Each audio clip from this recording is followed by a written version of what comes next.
आइए रुक करते हैं सीधा गोरखपुर का, जहां पर उत्तर प्रदेश के मुख्यमंत्री योगी आदित्यनाथ कन्या पूजन के बाद प्रेस को संबोधित कर रहे हैं।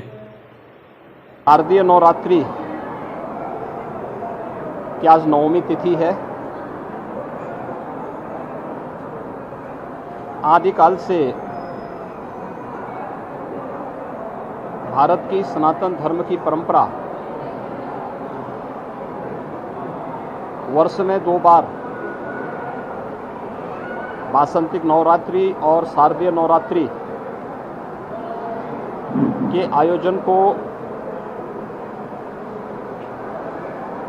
शक्ति की अधिष्ठात्री देवी के पूजन और अनुष्ठान के रूप में आयोजित करती आ रही है। हजारों वर्षों की इस विरासत पर हर भारतीय को गौरव की अनुभूति होती है। वर्ष में 2 बार यह अवसर आता है जब हम अपने समाज को उस सभ्यता, उन संस्कारों और उस संस्कृति के साथ उसका एहसास कराते हैं कि मातृशक्ति का हमारी परंपरा में क्या महत्व है। और आज हम सबका सौभाग्य है कि शारदीय नवरात्रि की नवमी की तिथि देवी स्वरूपा कुमारी कन्याओं के पूजन का पावन अवसर है। ये मेरा सौभाग्य है कि गोरक्षपीठ की इस परंपरा में कुमारी कन्याओं के पूजन का ये सौभाग्य आज पुनः मुझे प्राप्त हुआ है। सैकड़ों की संख्या में देवी स्वरूपा बालिकाएं यहाँ पर उपस्थित हुई हैं। अभी उनके पूजन का कार्यक्रम यहाँ पर संपन्न हुआ है। उन लोगों के लिए 9 दिनों में यहाँ पर शारदीय नवरात्रि का जो विशेष अनुष्ठान चलता है, उस अनुष्ठान के कार्यक्रम के उपरांत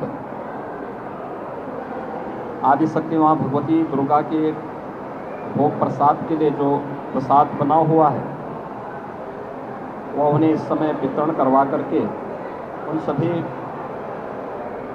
देवी स्वरूपा बालिकाओं को वह प्रसाद खिलाया जा रहा है। भारत की सनातन धर्म की परंपरा के अंदर मातृशक्ति के प्रति हर भारतीय के भाव को प्रदर्शित करने का ये सबसे सशक्त माध्यम भी है। और मुझे लगता है कि हमें अपने पर्व और त्योहारों के इस महत्व को, कि मातृशक्ति किसी भी क्षेत्र में कम नहीं है, कमजोर नहीं है, उनके प्रति यह भाव, यह पवित्रता का भाव हर एक मन में आना चाहिए। अगर हम देवी के इस स्वरूप को, जैसे हम सामान्य रूप से पूजा अर्चना तक रखते हैं, व्यवहारिक रूप में भी लेने लग जाएंगे तो मातृशक्ति के साथ, बहन बेटियों की सुरक्षा के साथ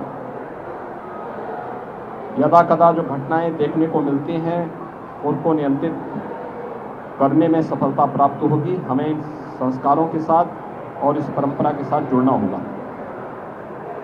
दूसरा,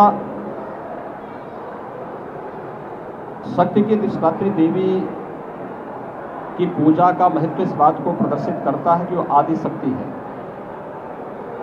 इस चराचर जगत की हर एक शक्ति का आधार है। तो स्वाभाविक रूप से बालिकाओं के प्रति, महिला या बेटियों के प्रति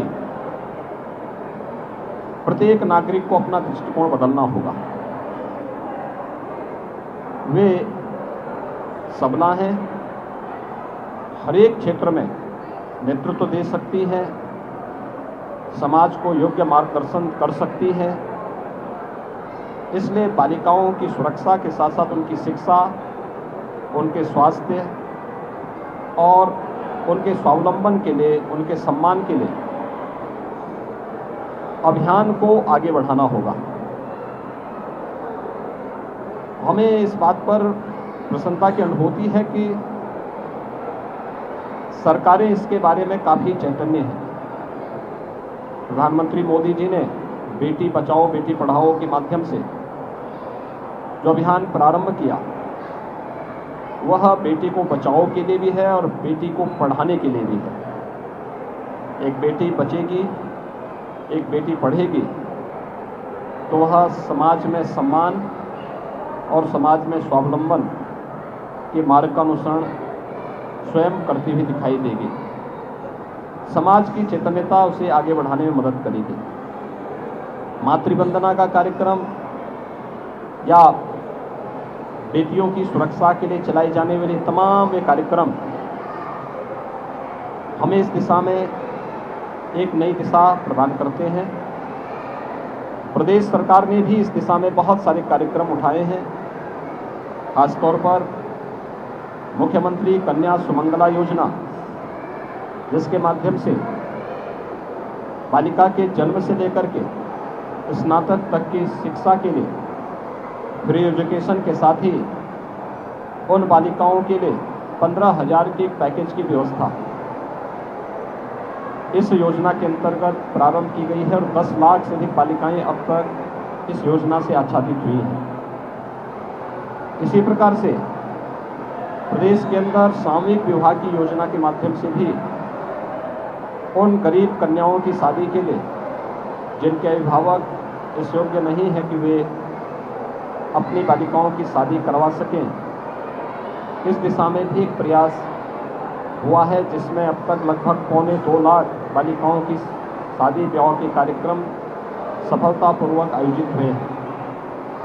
मिशन शक्ति का कार्यक्रम उत्तर प्रदेश के अंदर इसी अभियान का हिस्सा है। यह मातृशक्ति की सुरक्षा, उनके स्वावलंबन और उनके सम्मान से जुड़ा हुआ एक ऐसा अभियान है जो हर उत्तर प्रदेश वासी को जागरूक करने और इस पवित्र अभियान के साथ जोड़ने के लिए भी प्रेरित करता है।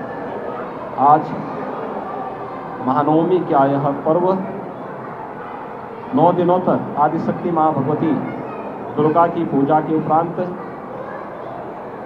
देवी स्वरूपा उन बालिकाओं के उनके पूजन का, उनके अनुष्ठान का और 8 दिनों तक माँ भगवती दुर्गा को जो भी भोग प्रसाद लगा था वही पकवान आज उन बालिकाओं को यहाँ पर प्रसाद के रूप में ग्रहण करवाया जा रहा है।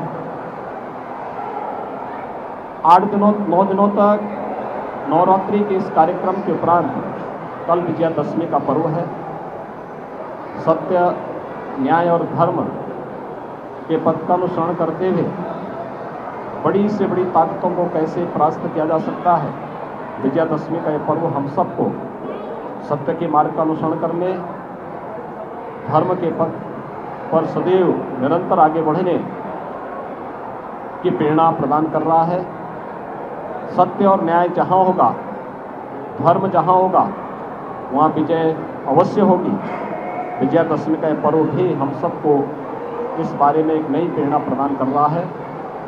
मैं शारदीय नवरात्रि की पूरे प्रदेशवासियों को हृदय से बधाई देता हूँ, अपनी शुभकामनाएं देता हूँ।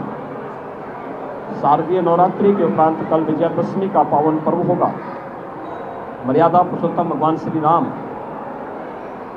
का रावण पर विजय, अधर्म, अत्याचार और अन्याय के प्रतीक रावण पर विजय के प्रतीक स्वरूप सभी सनातन धर्मावलंबी इस आयोजन को हर्षोल्लास के साथ मनाता है। और कल विजयादशमी के इस पावन पर्व पर भी मर्यादा पुरुषोत्तम भगवान श्री राम के विजय की इस पावन पर्व को पूरे भारतवासी उसी श्रद्धा और सम्मान के साथ आयोजित करेंगे। मैं इस अवसर पर विजयादशमी की भी हृदय से मंगलमय कामनाएं सभी प्रदेशवासियों की प्रति करता हूँ। मुझे विश्वास है कि शारदीय नवरात्रि और विजयादशमी का ये पर्व पूरे प्रदेशवासियों को सत्य, न्याय और धर्म के पथ पर चलने की प्रेरणा प्रदान करेगा। धर्म का वह पथ जो हमें हमारे कर्तव्यों के प्रति निरंतर प्रेरित करता है, प्रोत्साहित करता है, उस पथ का अनुसरण हर प्रदेशवासी करेगा। इस विश्वास के साथ पूरे प्रदेशवासियों के प्रति शारदीय नवरात्रि और विजयदशमी की हार्दिक बधाई और शुभकामनाएं।